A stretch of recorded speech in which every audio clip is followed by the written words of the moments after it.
ನಮ್ಮ ಶಾಸ್ತ್ರೀಯರು ಹೇಳುತ್ತಾ ಒಂದು ಮಾತು ಹೇಳಿದ್ರು, ಬಹಳ ಸುಂದರವಾಗಿರುವಂತ ಮಾತು ಹೇಳಿದ್ರು. ಏನಪ್ಪಾ ಅಂತಂದ್ರ ಮನೇದು ಊಟ ಮಾಡಿ ಶಾಸ್ತ್ರೀಯರು ಮನೇದು ಊಟ ಮಾಡಿ ಮಂದಿದ್ ಮಾತಾಡಿ ಜನ ಬಹಳ ಆಗ್ಯದ ಅಂತ ಹೇಳಿದ್ರು. ಹೌದನಿಲ್ರಿ? ಯಾಕೆ ಮಾತಾಡಬಾರ್ದು ಅಂತಂದ್ರೆ ಮನೇದು ಊಟ ಮಾಡಿ ಮಂದಿದ್ ಮಾತಾಡೋದ ಕರ್ಮ ಬರುತ್ತದೆ.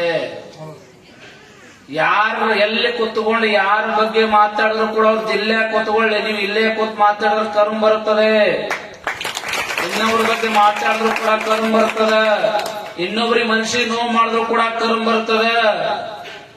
ಇನ್ನೊಬ್ರಿಗೆ ಮೋಸ ಮಾಡಿದ್ರು ಕೂಡ ಕರ್ಮ ಬರ್ತದ. ಇನ್ನೊಬ್ಬರ ಸಾಮಾನು ಕದ್ರು ಕೂಡ ಕರ್ಮ ಬರ್ತದ. ಇನ್ನೊಬ್ಬರ ಬಗ್ಗೆ ಒಂದು ಒಳ್ಳೆ ಭಾವನೆ ಇರಲಾರ್ಲೆ ಅನೇಕ ಕೆಟ್ಟದಾಗಿ ಮಾತಾಡಿದ್ರು ಕೂಡ ಕರ್ಮ ಬರ್ತದ ಅಂತ ಹೇಳ್ಯಾರ.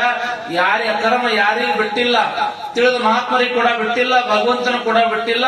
ಅಂತ ಕರ್ಮ ನಿವಾರಣೆ ಮಾಡ್ಬೇಕಾದ್ರೆ ಎಲ್ಲಿ ಬಂದು ಕೂಡೋಕಪ್ಪ ಅಂತಂದ್ರೆ ಇಂಥ ಭೋಗಲಿಂಗೇಶ್ವರ ಗುಡ ಬಂದು ಕುತ್ಕೊಳ್ರಿ, ನಿಮ್ಮ ಕರ್ಮ ಹೋಗೋಕೆ ಸಾಧ್ಯತೆ ಮಾತನ್ನ ಶಾಸ್ತ್ರಕಾರ ಹೇಳ್ತಾರೆ. ಭಗವಂತನು ಕೂಡ ಕರ್ಮ ಬಿಟ್ಟಿಲ್ಲ. ನೀವೆಲ್ಲ ದೂರ ಹೋಗ್ಬೇಕಾದ್ರೆ ಎಲ್ಲಿ ಬಂದು ಕೂತ್ಕೋಬೇಕಪ್ಪ ಅಂತ ಎಲ್ಲಿ ಪುರಾಣ ನಡೀತದ, ಎಲ್ಲಿ ಪುಣ್ಯಕಥೆ ನಡೀತದ ಅಲ್ಲಿ ಬಂದು ಕೂತ್ಕೋ, ನಿನ್ನ ಶನಿ ಹೋಗುತ್ತದ. ಆಮೇಲೆ ಅಷ್ಟೇ ಅಲ್ಲ, ನೀನು ಮಾಡಿರುವಂತ ಕರ್ಮ ಕೂಡ ಹೋಗುತ್ತೆ ಎಂಬ ಮಾತನ್ನ ಶಾಸ್ತ್ರಕಾರ ಹೇಳ್ತಾರೆ. ಅದ್ರ ಸಲುವಾಗಿ ಕರ್ಮವನ್ನ ನಿವಾರಣೆ ಮಾಡುವ ಸಲುವಾಗಿ ನಾವು ಎಲ್ಲಿ ಬರ್ಬೇಕಪ್ಪ ಅಂತಂದ್ರೆ ಇಂಥ ಒಂದು ಪುರಾಣ ಸಮಾರಂಭಗಳು ಪಾಲ್ಗೊಂಡ್ರೆ ಮಾತ್ರ ನಮ್ಮ ಕರ್ಮ ನಿವಾರಣೆ ಆಗ್ಲಿಕ್ಕೆ ಸಾಧ್ಯ ಎಂಬ ಮಾತನ್ನು ಹೇಳ್ತಾರೆ. ಅವ್ರು ಕೊಡಂಗಿಲ್ಲ. ಯಾಕೆ ಕೊಡಂಗಿಲ್ಲ ಅಂತಂದ್ರೆ ಅವ್ರ ಸಂಸ್ಕಾರ ಕಡಿಮೆ ಅದ ಗಂಡ ಮಕ್ಕಳಿಗೆ. ಹ್ಯಾಂಗ್ ಕಡಿಮೆ ಅದತ್ತ ನೆನ್ಪಿಟ್ಕೊಳ್ರಿ. ಹೊರಗಡೆ ಬಂದಿರ್ತಾರ, ನೀವು ಕಲಿಸ್ರಿ, ಒಳ್ಳೆ ನಂಬಿಕೆ ಕಲಿಸ್ರಿ, ಪುರಾಣ ಅಂದ್ರೆ ಏನು ಕಲಿಸ್ರಿ, ಆ ಪುಣ್ಯಕಥಿ ಅಂತ ಏನ್ ಕಲಿಸ್ರಿ, ದೇವಸ್ಥಾನಗಳು ಕಳಿಸ್ರಿ, ಮಠ ಮಾನ್ಯಗಳು ಕಳಿಸ್ರಿ. ಅಷ್ಟೇ ಅಲ್ಲ, ತಂದೆ ತಾಯಿಗಳನ್ನ ಗೌರವ ಕೊಡುವಂತ ಮಕ್ಕಳಿಗೆ ಒಳ್ಳೆ ಸಂಸ್ಕಾರ ಕೊಡ್ರಿ. ನೀವು ಇನ್ನೊಬ್ಬರ ಬಗ್ಗೆ ಯಾರಾದ್ರೂ ನಿಮ್ ಹುಡುಗ ಯಾರಿಗೆ ಬೈತಾ ಇದ್ದಾನ ಅಂತಂದ್ರೆ ಆ ಟೈಮ್ ಅವನಿಗೆ ಹೇಳ್ಬೇಕು, ಇದು ಅಲ್ಲಪ್ಪ ನಮ್ಮ ಪದ್ಧತಿ ಅಲ್ಲ. ಹಿರಿಯರು ಯಾರೇ ಹಿರಿಯರ್ಲಿ, ಹೊರಗಿನವ್ರು ಹಿರಿಯರ್ಲಿ, ಊರಾಗ ಹಿರಿಯರ್ಲಿ, ದೊಡ್ಡವರು ಬಂದ್ರ ಗೌರವ ಕೊಡುವಂತ ಕೆಲಸ ನೀವು ಮಾಡಬೇಕಂತ ನೀವು ಕಲಿಸ್ರಿ. ನಾಳೆ ಮುಂದ್ ವಯಸ್ಸಾದ ಒಳಕ ನಿಮ್ ಮಕ್ಕಳು ನೋಡ್ತಾರೆ. ನೀವು ಒಂದ್ ವೇಳೆ ಕಲಿಸಿಲ್ಲಪ್ಪ ಅಂತಂದ್ರೆ ಅವ್ರ ಏನ್ ಮಾಡ್ತಾರ ಅಂತಂದ್ರೆ ಅವ್ರು ನಿಮ್ಗೆ ಎಲ್ಲಿ ಬಿಡ್ತಾರ ಕಠಿಣ ಬಿಡ್ತಾರ, ಅವ್ರು ಬಿಜಾಪುರ ಮನೆ ಮಾಡ್ತಾರೆ. ಅದು ಸಲುವಾಗಿ ಒಳ್ಳೆ ಸಂಸ್ಕಾರ ಕಲಿಸಿ, ಸಂಸ್ಕಾರ ಕೊಡುವುದು ಯಾರು ಕೂಡ ಮರ್ಯಾಕ್ ಹೋಗ್ಬೇಡ್ರಿ ಎಂಬ ಮಾತನ್ನ ಈ ಸಂದರ್ಭದೊಳಗೆ ನಿಮ್ಗೆಲ್ಲ ಮತ್ತೊಮ್ಮೆ ತಿಳಿಸಿ ನಿಜವಾಗಿ ಕೂಡ ಒಂದು ಮಾತನ್ನು ಹೇಳ್ತಾ ಇದ್ದೀನಿ. ಏನಪ್ಪಾ ಅಂತಂದ್ರೆ ಒಳಿತು ಮಾಡ ಮನಸ್ಸ ನೀ ಒಳಿತು ಮಾಡು, ನೀ ಇರುವುದು 3 ದಿವಸ. ಉಸಿರು ನಿತ್ತ ಮೇಲೆ ನಿನ್ ಹೆಸರು ಹೇಳ್ತಾರ, ಒಳಿತು ಮಾಡ ಮನಸ್ಸ ಒಳಿತು ಮಾಡು ಅಂತ ಹೇಳಿದ್ದಾರೆ. ಜೀವನದೊಳಗೆ ಯಾವತ್ತೂ ಕೂಡ ಒಳ್ಳೇದ್ ಮಾಡ್ರಿ. ನೆನ್ಪಿಟ್ಕೊಳ್ರಿ, ಯಾರ ಬಗ್ಗೆ ಕೂಡ ಒಂದು ಕ್ಷಣ ಕೂಡ ಅವ್ರ ಬಗ್ಗೆ ಕೆಟ್ಟ ಬಯಸ್ಬಾಡ್ರಿ. ನಾವ್ ಒಂದ್ ವೇಳೆ ಅವ್ರ ಬಗ್ಗೆ ಅವ್ರಿಗೆ ಒಳ್ಳೇದಾಗ್ತಾ ಇತ್ತಂದ್ರ ನಾವು ಸ್ವಲ್ಪ ಕೆಟ್ಟ ಬಯಸಿದ್ರು ಕೂಡ ನಮ್ಮ ಕರ್ಮ ಬರ್ತದೆ. ಅದ್ರ ಸಲುವಾಗಿ ಒಳ್ಳೇದು ಚಲೋ ಕೆಟ್ಟ ಎಲ್ಲ ಅವನ್ ಬರೆದಿರ್ತಾನೆ. ನಮ್ದೇನ್ ಕೆಲಸದ ಅವ್ರವ್ರ ಕರ್ಮ ಪ್ರಕಾರವಾಗಿ ನಮ್ಗೆ ಫಲ ಸಿಗ್ತಿರ್ತವೆ. ಕೆಲವೊಂದ್ ಜನ ತಲೆಗೆ ಏನಾದತ್ತಂದ್ರೆ ನಾವ್ ಇಷ್ಟೆಲ್ಲಾ ದೇವ್ರಿಗೆ ನಾವು ಮಾಡ್ತೀವಿ, ಇಷ್ಟೆಲ್ಲಾ ದೇವರಿಗೆ ನಾವು ದಾನ ಕೊಡ್ತೀವಿ, ಇಷ್ಟೆಲ್ಲಾ ದೇವರಿಗೆ ದುಡಿತೀವಿ, ಇಷ್ಟೆಲ್ಲಾ ಮಾಡ್ತೀವಿ. ಇಷ್ಟ ಆದ್ರೂ ಕೂಡ ದೇವರು ಎಷ್ಟು ಕಾಡ್ತಾ ಇದ್ದಾನೆ ಅಂತ ನಮ್ಮಲ್ಲಿ ಭಾವನೆ ಬರ್ತದ.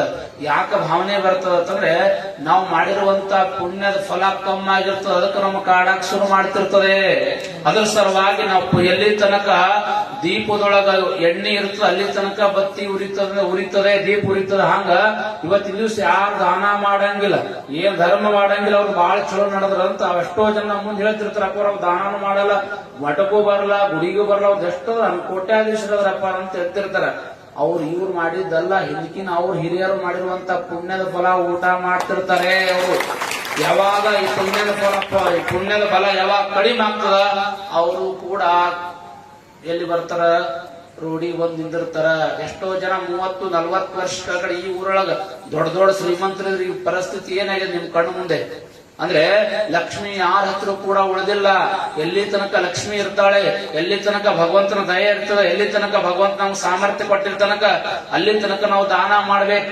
ದಾನ ಮಾಡಿ ದಾರಿ ವೃತ್ತಿ ಆಗ್ತದಂತ ಹೇಳ್ಯಾರ.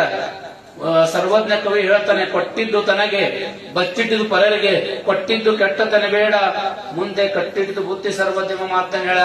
ಅದರ ಸಲುವಾಗಿ ಎಲ್ಲಿ ತನಕ ನಿಮ್ ಕೈ ನಡೀತದ, ಎಲ್ಲಿ ತನಕ ನಿಮ್ ಮನೆಯೊಳಗ ಅಧಿಕಾರದ, ಎಲ್ಲಿ ತನಕ ಊರ ನಿಮ್ಮ ಮನೆಯೊಳಗ ನಿಮ್ ಮಾತು ನಡೀತೆ, ಎಲ್ಲಿ ತನಕ ನಿಮ್ಮಲ್ಲಿ ಸಾಮರ್ಥ್ಯದ, ಅವಾಗ ಮಾತ್ರ ದಾನ ಮಾಡು ಅಂತ ಹೇಳನ. ಎಲ್ಲಾ ಕಳ್ಕೊಂಡು ಮಕ್ಕಳು ಕೈಯಾಗ ಕಸ್ಕೊಂಡು ಒಳಕ ದಾನ ಮಾಡ್ತೀನಿ ಅಂತಂದ್ರ ಎದಕ್ ಬರ್ತದ? ಎದಕ್ಕೂ ಬರೋ ಉಪಯೋಗ ಇಲ್ಲ. ಕೆಲವೊಂದ್ ಜನ ಏನ್ ತಲೆಯಾಗ ಏನಾಗ್ಯದಂತಂದ್ರೆ, ಯಾಕ್ರಿ ವಯಸ್ಸಾದವಕ್ಕ ದೇವ್ರು ದಿಂಡ್ರು ತನ ಮಂದಿ ಭಾಳ ಅದ, ಯಾಕೆ ಮಾಡ್ಬೇಕ್ರಿ ದೇವ್ರಿಗೆ ದಿಂಡ್ರು, ಎದಕ್ ಹೋಗ್ಬೇಕ್ರಿ ಚೈನಿ ಮಾಡ್ಕೊತ ಹೋಗಮಂತ. ಅದು ತಪ್ಪದ. ಬಸವಣ್ಣರು ಅಂತವ್ರು ಹೇಳ್ಯಾರ. ಏನ್ ಹೇಳ್ಯಾರ? ಬಸವಣ್ಣರು ಅಂತ ಜನರಿಗೆ ಏನ್ ಹೇಳ್ಯಾರಪ್ಪ ಅಂತಂದ್ರೆ, ಕಾಲ ಮೇಲೆ ಕೈಯ ನೂರದ ಮುನ್ನ, ಕೋಲು ಹಿಡಿಯದ ಮುನ್ನ, ಬೆನ್ನು ಬಾಗಿ ಅನ್ಯರಿಗೆ ಹಂಗಾಗದ ಮುನ್ನ, ಪೂಜಿಸು ಕೂಡಲ ಸಂಗಮ ದೇವ ಎಂಬ ಮಾತನ್ನ ಹೇಳಿದ್ದಾರೆ. ಅದ್ರ ಸಲುವಾಗಿ ವಯಸ್ಸಾದೊಳಕ ನೀನು ಕುಂಡ್ರಕ್ಕೆ ಬರಲ್ಲ, ನಿಂದ್ರಕ್ಕೆ ಬರಲ್ಲ, ಬಡಿಗೆ ತೊಗೊಂಡು ನೀನೇ ತಿರುಗಾಡಿರ್ತಿ, ದೇವ್ರಿಗೆ ಎಲ್ಲಿ ಬರ್ತೀವ ಮಾರಾಯ? ದೇವ್ರಿಗೆ ಬರಕ್ ಆಗಂಗಿಲ್ಲ. ಎಲ್ಲಿ ತನಕ ವಯಸ್ಸದ, ಎಲ್ಲಿ ತನಕ ಭಗವಂತ ಕೊಟ್ಟಾನ, ಕಣ್ಣಿನೊಳಗೆ ಎಲ್ಲಿ ತನಕ ತಾಕತ್ ಕೊಟ್ಟಾನ, ಕೈಯೊಳಗೆ ಎಲ್ಲಿ ತನಕ ತಾಕತ್ ಕೊಟ್ಟಾನ, ಕಾಲಿನೊಳಗೆ ಯಾವಾಗ ಎಲ್ಲಿ ತನಕ ತಾಕತ್ ಕೊಟ್ಟಾನ, ತಲೆಗೆ ಎಲ್ಲಿ ತನಕ ತಾಕತ್ ಕೊಟ್ಟಾನ, ಸ್ಮರಣೆ ಶಕ್ತಿ ಅಲ್ಲಿ ತನಕ ಅದರೊಳಗೆ ನಾವು ಪೂಜೆ ಮಾಡ್ಬೇಕಂತ ಶಾಸ್ತ್ರ ಹೇಳ್ತದೆ. ಅದ್ರ ಸಲುವಾಗಿ ಎಷ್ಟು ಸಾಧ್ಯ ಅಷ್ಟು ಒಳ್ಳೆ ಕೆಲಸವನ್ನ ಮಾಡ್ರಿ ಅನ್ನೋ ಮಾತನ್ನ ಈ ಸಂದರ್ಭದಲ್ಲಿ ತಿಳಿಸಿ, ನಿಜವಾಗಿ ಕೂಡ ಭೋಗಲಿಂಗೇಶ್ವರ ಜಾತ್ರಾ ಮಹೋತ್ಸವ ಪ್ರತಿ ವರ್ಷ ಕೂಡ ಬಹಳ ವಿಶೇಷವಾಗಿರುವಂತಹ ಕಾರ್ಯಕ್ರಮಗಳು ನೀವೆಲ್ಲ ಬಹಳ ನಾನು ಪಾಲ್ಗೊಳ್ತೀನಿ. ಯಾಕಂದ್ರೆ ನಿಜವಾಗಿ ಕೂಡ ಈ ಕಡಣಿ ಗ್ರಾಮ ನಿಜವಾಗಿ ಕೂಡ ಈ ಭಾಗದೊಳಗ ಎಲ್ಲಿಯಾದ್ರೂ ಭೀಮನ ಭಕ್ತಿ ಅದಂದ್ರೆ ಅದು ನಿಜವಾಗಿ ಕೂಡ ಭೋಗಲಿಂಗೇಶ್ವರ ಮಠದ ಗುಡಿಯ ಭಕ್ತರಾಗಿರುವಂತಹ ಕಡಣಿ ಊರಾಗ ಯಾವತ್ತೂ ಕೂಡ ಈ ಒಂದು ಗ್ರಾಮದೊಳಗ ಭೀಮನ ಭಕ್ತಿ ಯಾವತ್ತೂ ಕೂಡ ಎದ್ದು ಕಾಣ ಬರ್ತದ. ನಿಜವಾಗಿ ಕೂಡ ಒಂದು ಊರೊಳಗ ಹಾಸ್ಪಿಟಲ್ ಹೆಚ್ಚಾದವು ಅಂತಂದ್ರೆ ಏನ್ ತಿಳ್ಕೊಬೇಕು? ಡಾಕ್ಟರ್ ಬಹಳ ಬರಾಕತ್ರ ಏನ್ ತಿಳ್ಕೊಬೇಕು? ಆ ಊರಾಗ ಪೇಷಂಟ್ ಬಹಳ ಅದಾವ ಅಂತ ತಿಳ್ಕೊಬೇಕು. ಒಂದ್ ಊರೊಳಗ ಮೇಲಿನ ಪ್ಯೂರಿಸ್ಟ್ ಹೆಚ್ಚು ಬರಾಕತ್ರ ಅಂದ್ರ ಪೊಲೀಸ್ ಹೆಚ್ಚು ಬರಾಕತ್ರ ಏನ್ ತಿಳ್ಕೊಬೇಕು? ಆ ಊರಾಗ ಕಳ್ಳರು ಬಹಳ ಅಂತ ತಿಳ್ಕೊಬೇಕು. ಒಂದ್ ವೇಳೆ ಆ ಯಾವ ಊರೊಳಗ ಪ್ರತಿ ವರ್ಷ ಕೂಡ ಪುರಾಣ ಹಚ್ಚಿ ಪ್ರತಿ ವರ್ಷ ಒಂದೊಂದ್ ದೇವಸ್ಥಾನ ಕಟ್ತಾರಲ್ಲ, ಆ ಊರಾಗ ಆ ಊರಿಗೆ ಏನ್ ಆ ಊರ ಬಗ್ಗೆ ಏನ್ ತಿಳ್ಕೊಬೇಕಂದ್ರೆ ಆ ಊರಾಗ ಬಹಳ ಭಕ್ತಿವಂತ ಜನ ಅಂತ ತಿಳ್ಕೊಬೇಕು. ಆ ನಿಟ್ಟಿನೊಳಗ ಕಡ್ನಿ ಊರ ಒಂದ್ ಅಂತಂದ್ರು ಕೂಡ ತಪ್ಪಾಗುದ್ರ ಮಾತನ್ನ ಈ ಸಂದರ್ಭಗಳಲ್ಲಿ ನಿಮಗೆಲ್ಲ ಮತ್ತೊಮ್ಮೆ ತಿಳಿಸಿ, ನಿಜವಾಗಿ ಕೂಡ ಬಹಳ ಒಳ್ಳೆ ಬಹಳ ಖುಷಿಯಾಗಿದೆ. ನಮ್ಮ ಶಾಸ್ತ್ರೀಜರು ಹೇಳ್ದಂಗ ಮುಂದಿನ ವರ್ಷ ಬಹಳ ದೊಡ್ಡ ಕಾರ್ಯಕ್ರಮ, ನವಗ್ರಹ ಪ್ರತಿಷ್ಠಾಪನೆ ಕಾರ್ಯಕ್ರಮ ಮತ್ತು ಕಳಸಾರೋಹಣ, 5 ಮಂದಿ ಜಗದ್ಗುಳವರ ಅಡ್ಡಪಲ್ಲೆ ಮಹೋತ್ಸವ ಅಷ್ಟೇ ಅಲ್ಲ, ನಮ್ಮ ಎಲ್ಲ 63 ಶಿವಾಚಾರ್ಯರ ಮಂಟಪ ಪೂಜಾ ಕಾರ್ಯಕ್ರಮ ಅಂತ ಕಾರ್ಯಕ್ರಮ ಅಂತ ಅನ್ಸ್ರೆ ಇದು ನಮ್ಮ ನಿಜವಾಗಿ ಕೂಡ ಈ ಸುತ್ತಮುತ್ತ 4-5 ತಾಲೂಕಿನೊಳಗೆ ಬಹಳ ದೊಡ್ಡ ಕಾರ್ಯಕ್ರಮವನ್ನು ನೀವು ಹಮ್ಮಿಕೊಂಡಿದ್ದೀವಿ. ಆ ಕಾರ್ಯಕ್ರಮ ಸಕ್ಸಸ್ಫುಲ್ ಆಗೇ ಆಗ್ತದೆ ಮಾತನ್ನ ಈ ಸಂದರ್ಭದಲ್ಲಿ ನಿಮಗೆಲ್ಲ ತಿಳಿಸಿ